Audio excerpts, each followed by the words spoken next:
Okay, we are recording in progress. Thank you. Nice. I too am so impressed with the technology here between Jacob and Christina. We would have been taking out the checkerboard if it were up to me. Tonight I'm the grammarian, and tonight's, well, first off, I will be listening to interesting and amusing uses of the English language. And tonight's word of the evening is beleaguer. Beleaguer? Is that how you say that? Beleaguer. Yes. Beleaguer, that came to me on a quick Google search from my phone while the Macintosh was beleaguering Lloyd and trying to connect via our normal means. I don't know if you can see this or not. That is the word of the day. Thank you, Madam Postmaster.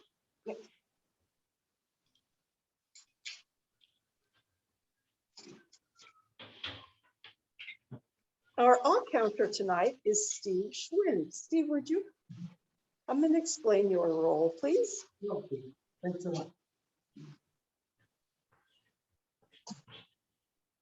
As we speak, we find oftentimes a level of discomfort with not flowing nicely in our speaking role, and we tend to fill that space with awkward little sounds so as not to feel so awkward. And well, and so our run-on little things that we do as well as just filler words.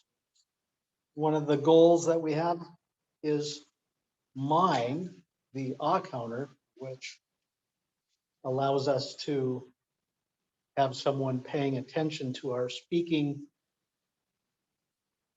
characteristics, identifying those little tics that we have and sharing how often they have been implemented into a speaking role. It helps us to be aware of it and give us something to work on.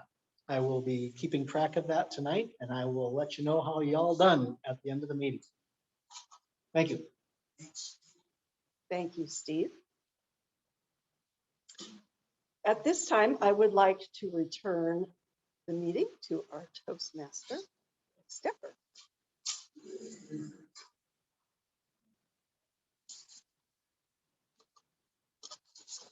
Now, in another impressive move, we've had Jacob Town stepping up to do an essay. This essay is going to be 4 to 6 minutes. I'd like to make another impromptu ask. Lloyd, will you evaluate him?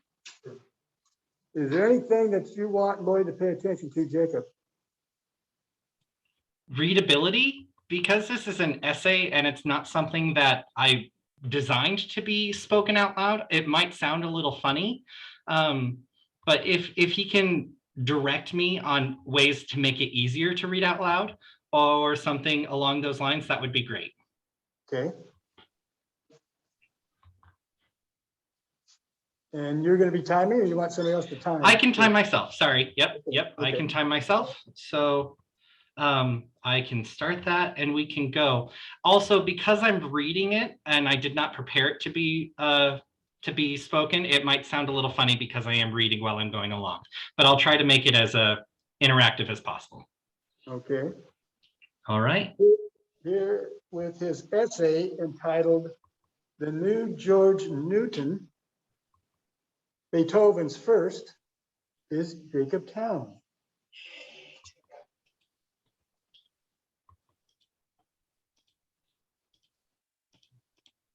All righty. The New George Newton, Beethoven's First. The watery eyes, the slobbery sweet kisses, the fluffy brown and white coat. These are the unmistakable trademarks of St. Bernard's, fondly remembered by American audiences as the heroic canine of the 1992 comedy. Beethoven has become an all-time favorite film of dog lovers everywhere. Spawning 4 sequels and 3 standalone movies, the fluffy and drooling Beethoven endeared himself to the hearts of many families over the years. He's lovable, incorrigible, and brave, the very best qualities to be found in a movie star dog. Who wouldn't love a big sweetheart like Beethoven? other than his owner, George Newton, of course.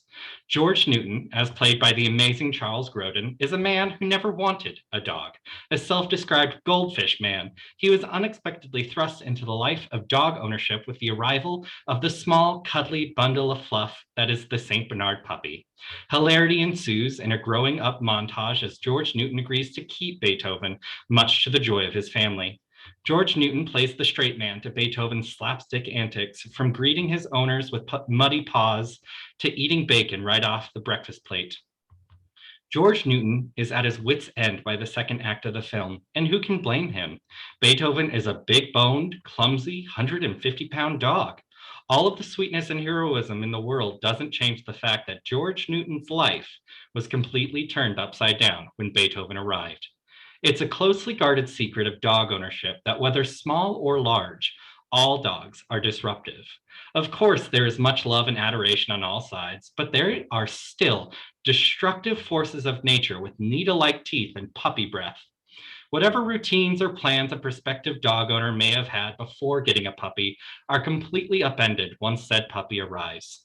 Until equilibrium is found and a new normal is established, your life is chaos.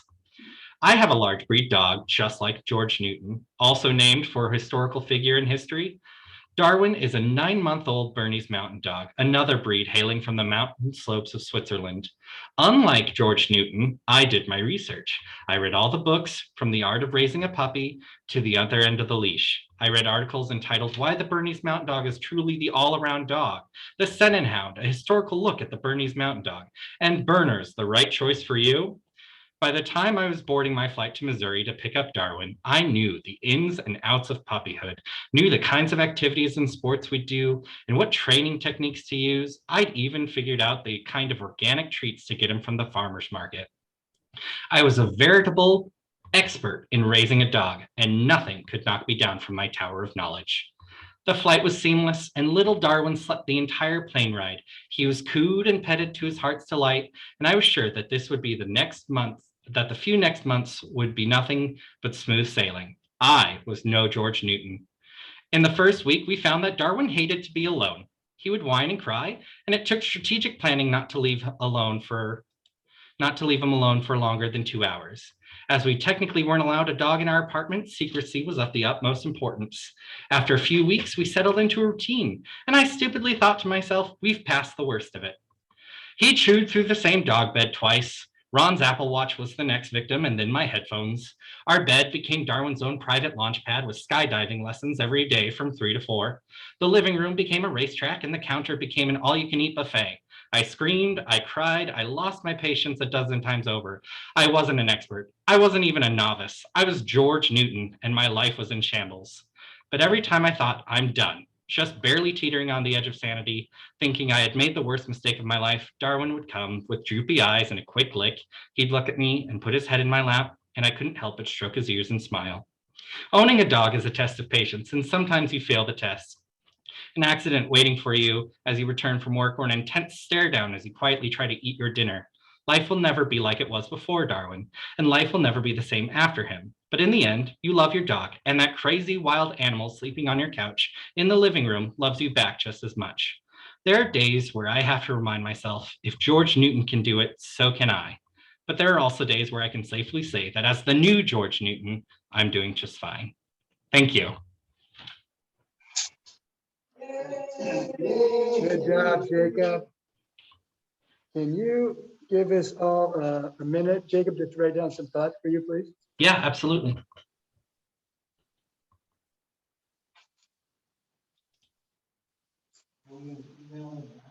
Yeah.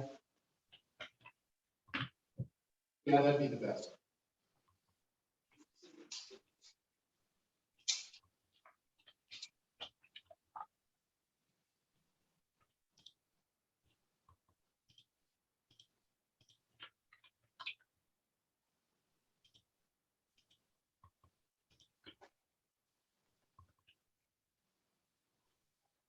Okay.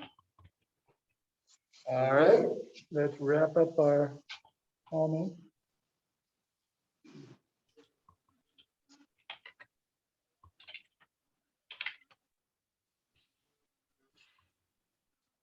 Okay. Our next item on the agenda is table topics, and our table topics master tonight is Rob Kidd. Yay! Thank you, Mr. Toastmaster. Our topic this evening, or theme this evening, is family and relatives, proud of our roots. My ancestors on my mother's side were primarily Norwegian and Swedish.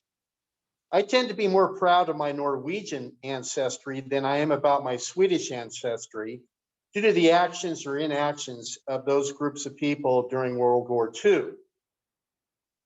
I would like to know if there's a part of your ancestry that you are most proud.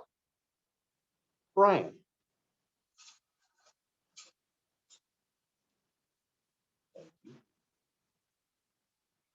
Well, good evening, Toastmasters. I have very limited knowledge on my ancestry.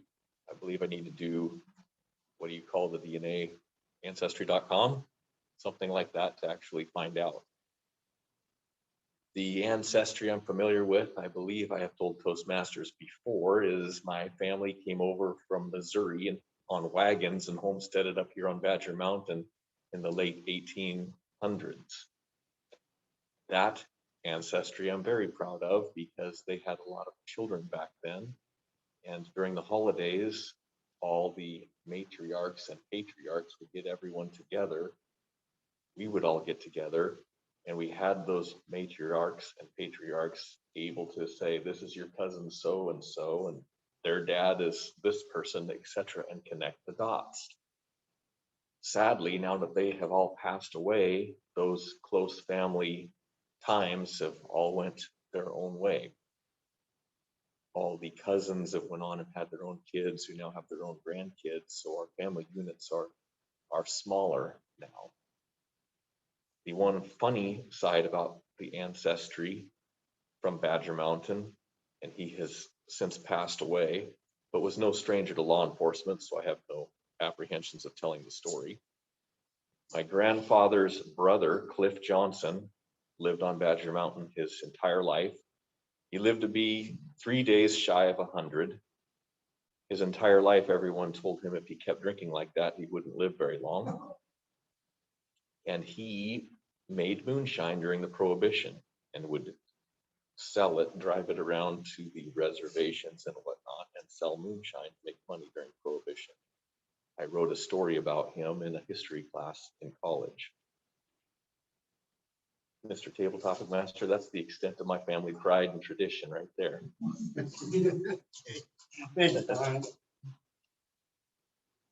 Well, I'm sure there's a Brett family Bible out there somewhere that's got this all written down.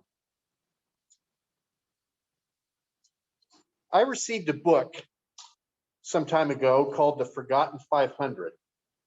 The author was Gregory Freeman. It was about Allied airmen during World War II who were shot down behind enemy lines in what was then the country of Yugoslavia. Little did I know that my mother's first cousin was one of those servicemen. When I read the book, I found his name in that book. He never told me about this, although I had met him several times.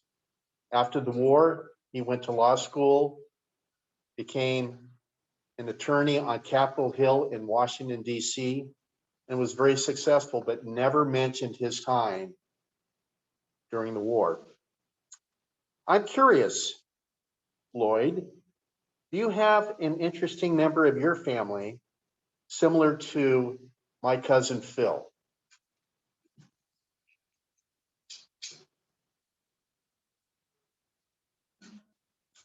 Thank you, Rob. As a matter of fact, I do. I didn't know this until about a year ago or so when I was sorting through some of the stuff that I collected after my brother died, because he had kept the stuff from my dad.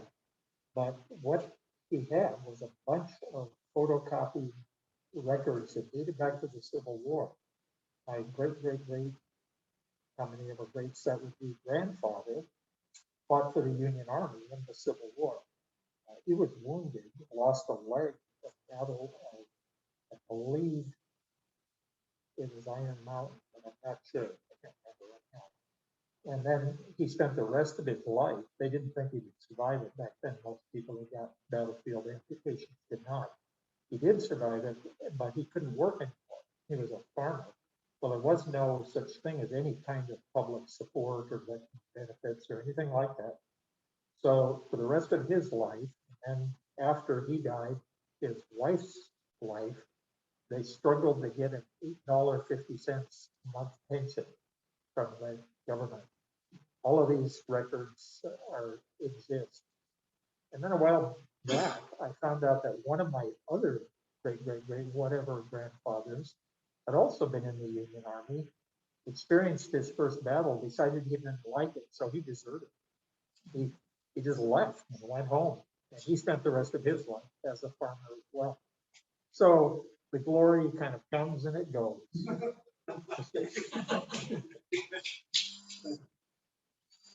Thank you, Lloyd. Pat, can you hear me okay? I have a question for you. I have found that in my family, the younger generations are not interested in knowing their family history or their ancestry. Have you found that to be the case in your teachings with younger children and college-age students? Well, I can't say that I know much about the family histories of the students that I'm teaching at the college. If I look at the generations in my family, I've been very interested in genealogy and have been able to trace it back quite a bit. I would say that my daughter and her husband are kind of interested. My daughter's father, my first husband, was a comprehensive genealogist, and so she has a very rich, detailed background, many generations. But her husband, I don't think he has a really strong value for genealogy because he still has his deceased mother's and father's ashes stored, of all places, in their garage. That just gives me the creeps. And I hope that when I leave, that my ashes don't end up in the garage. I've kind of left instructions, which brings me to the generation of my grandchildren.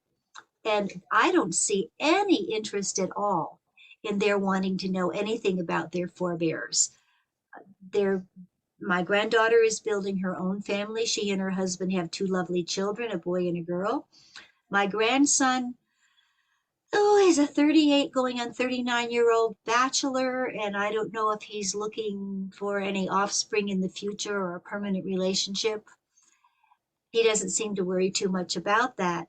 So in answer to your question, I think that younger generations don't have the same interest, concern, desire to know where they came from and why they are.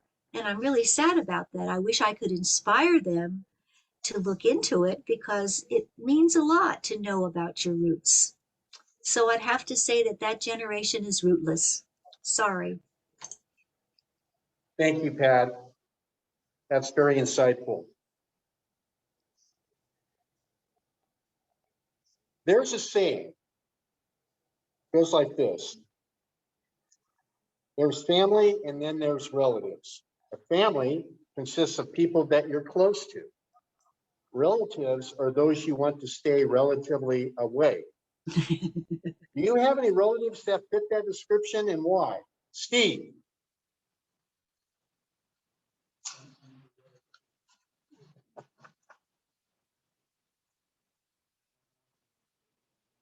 Thank you so much for that question. I have a brother from another mother. His name's Eric. I'm not going to talk about him right now. I find that I have this tendency towards becoming easily and quickly irritated. It's a little bit of a chemical related issue. Other times it's just that I really don't feel I need to be wedged into these circumstances with family and friends, not friends really, but acquaintances, who start off on some tedious topic or thought that I have to then sit and endure.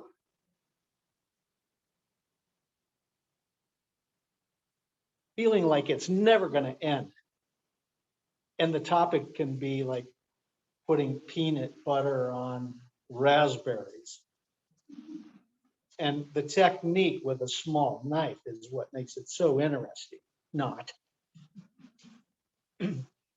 That kind of thing really grates on me, and family can make it, because you can't just leave, right? There you are, you're stuck in the middle of this thing, and you get up and walk out, people are going to take note, although I can't say I haven't done that. Then finally, when I can temper down a little bit and I really start listening, I find there's oftentimes a good little message in there, and taking the chill pill, if you will, and listening and involving myself in the conversation changes it. And I realize maybe I just need a little more patience with those folks. Maybe I'm a good 50% of the problem. Thanks, Dean.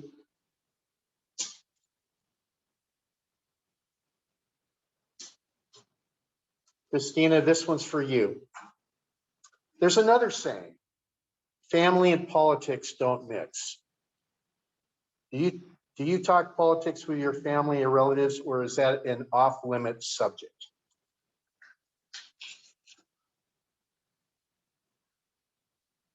Thank you.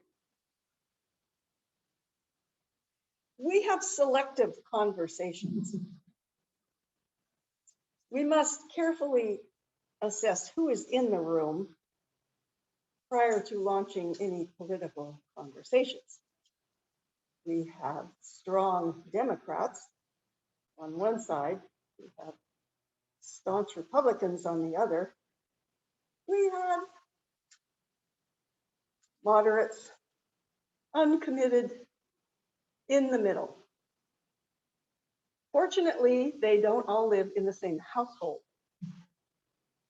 Our children and their spouses, for the most part, agree on political perspective. That's terribly helpful, especially for them. After the election of 2016, when President Trump was elected, and there were all kinds of traumas on campuses across the country, we had Thanksgiving at our daughter's house. There were a lot of us there. We put a sign on the laundry room door that said, if you're experiencing trauma over the election, please go in this safe room. My grandson, who was probably 6 at the time, made the sign. It was lovely, red crayon, perfect. That, to me, is the way to settle political confrontations with family members.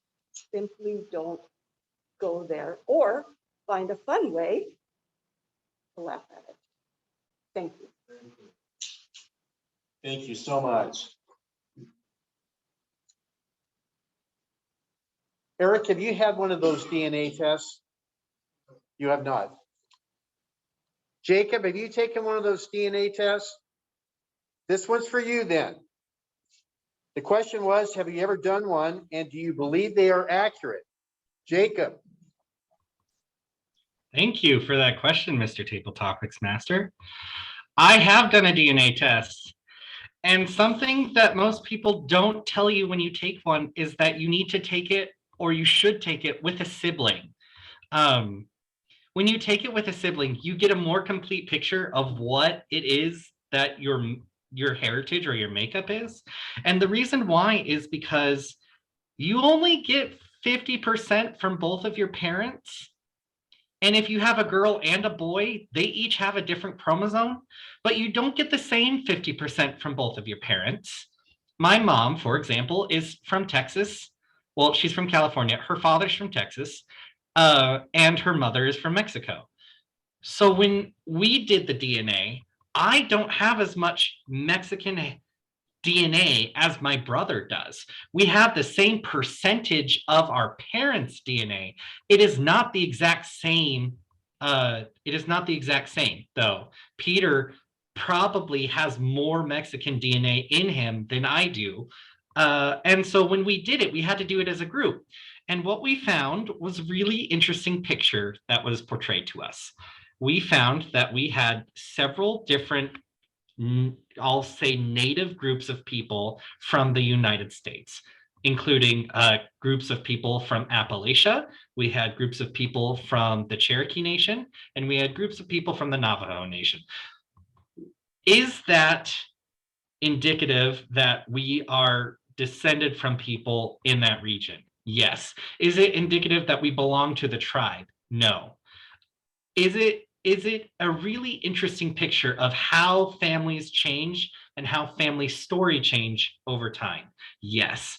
And so my recommendation, if you're ever curious to do a DNA test, do it with siblings.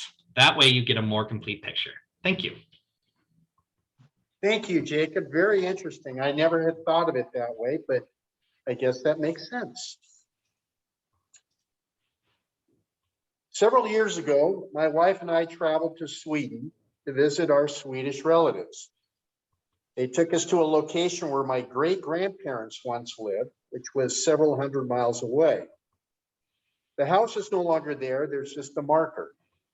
But we went there as a family just to kind of get a feel for what it was like to be an itinerant farmer out in Sweden. I'm curious, Eric, have you ever traveled to an area where one of your ancestors lived?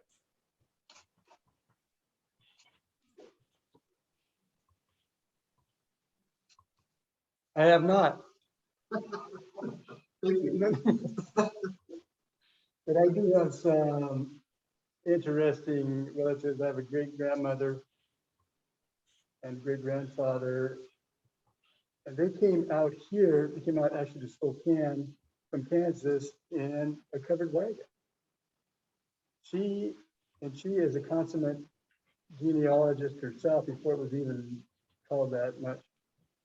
She has recollection of all kinds of stories, and it was fun to sit down and talk to her. She has seen so many things. So she was born like in 1890. She'll live to be 107.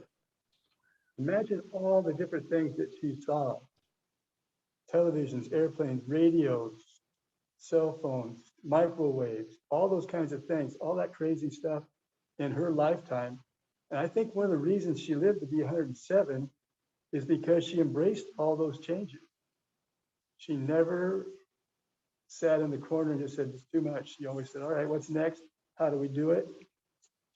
When she was 85, she got on a plane all by herself and flew to some of her relatives in Florida. She was unabashed about that. And of course, she's such a sweet lady that all the stewardesses helped her and put her in a wheelchair and got her going.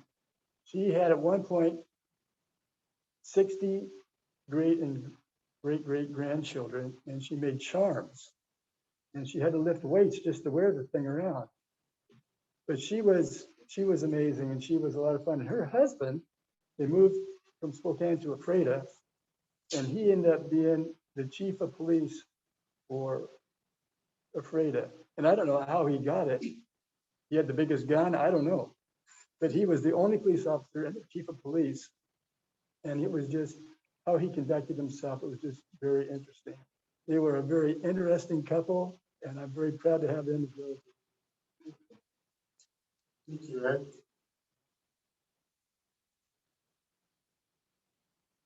I have no more questions, and we have no more time. We're at 6:15. I want to thank everyone for sharing.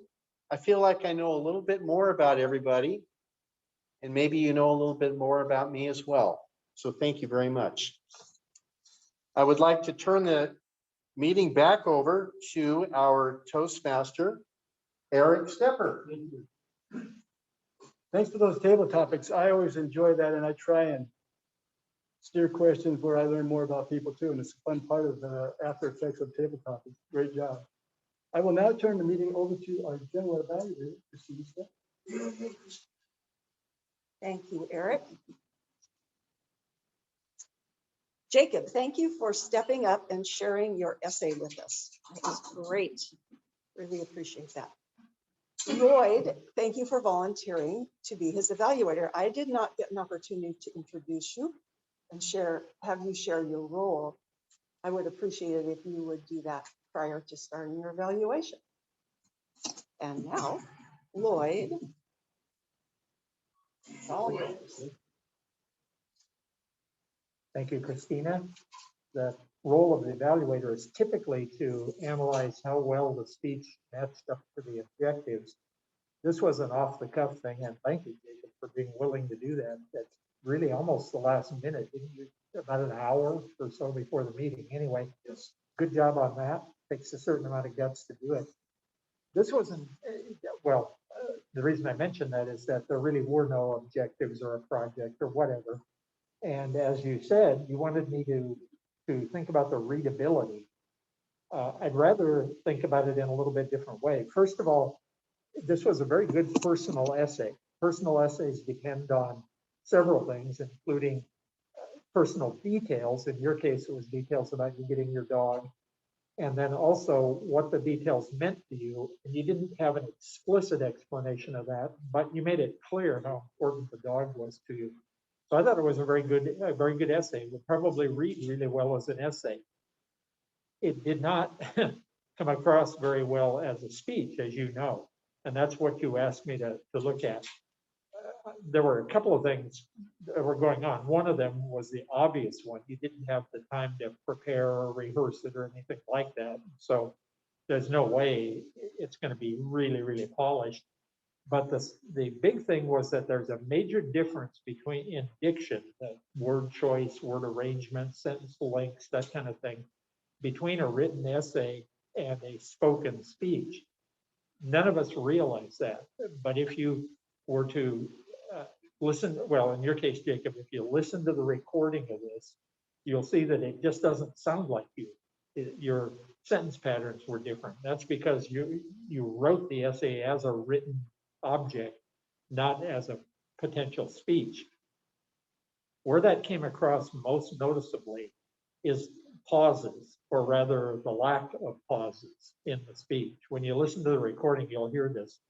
You kind of motored along, not leaving any gaps between the sentences or between phrases within the sentences or in the transitions and so on. Those are so important. And you tend to do that in your other speeches that you've done. You do it automatically, but you didn't do it this time because you had the essay and you were reading it the way, well, I don't know if you guys had this experience, but when I was in elementary school, when they'd have you read up and down the rows, you know, each kid would have to read a couple paragraphs, whatever. That's okay in terms of a written essay, not so much okay in terms of a speech. Those pauses are so important because, you know, think about, what's an example? Like the soliloquy in Hamlet, famous one, to be or not to be, that is the question. If you read it that way, just as if you were reading the text, yeah, big deal. But if you read it the way that Shakespeare obviously intended it, he intended it to be something like to be or not to be. That is the question. It's an entirely different sense when you do it that way. So if you're going to do this as a speech, again, I would in effect rewrite it. In other words, write it as a speech as opposed to an essay. So all in all, great personal essay. I think it read really well, but it didn't come across well as a speech because you read it. And I think you already knew that in advance. Anyway, not bad. And once again, thank you for being willing to do that at the last second. Back to you, Christina.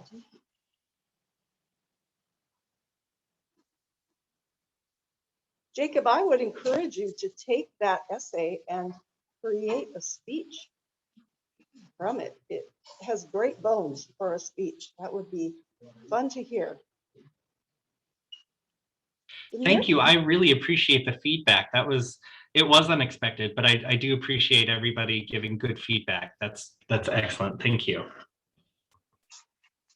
Jacob, you are the next member of our team to report. Could you let us know how we did on time this evening? Absolutely, I will. Thank you so much. I was unable to keep track of time officially, but my speech was around 7 minutes and 30 seconds. So it was over 800 words. So I did motor along quite a bit, like Lloyd noticed. For table topics, Brian, you stopped exactly at 2 minutes.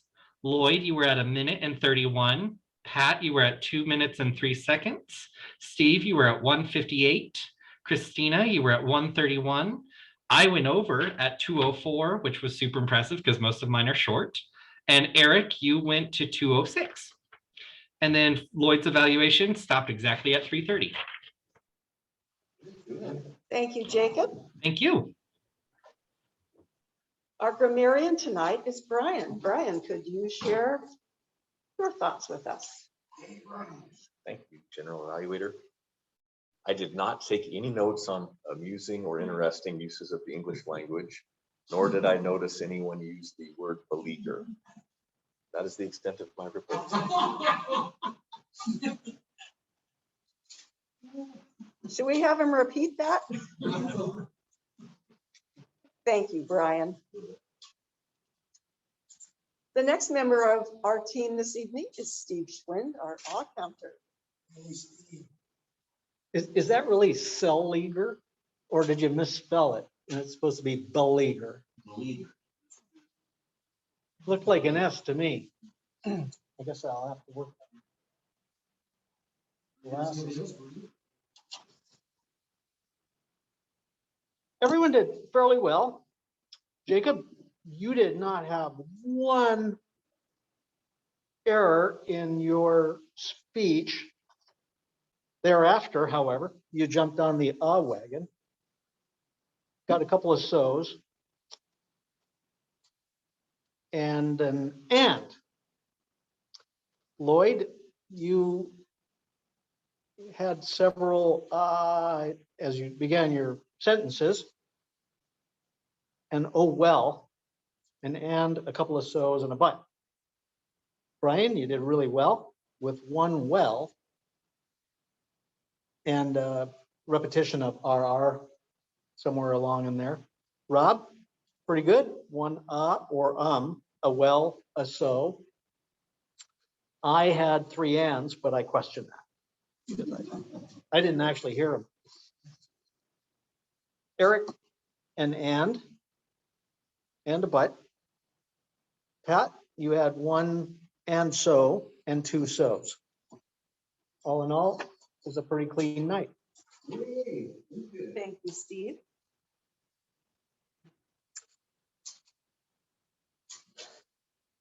As for the general evaluation, I am impressed and proud of us for pulling this meeting off with limited technology.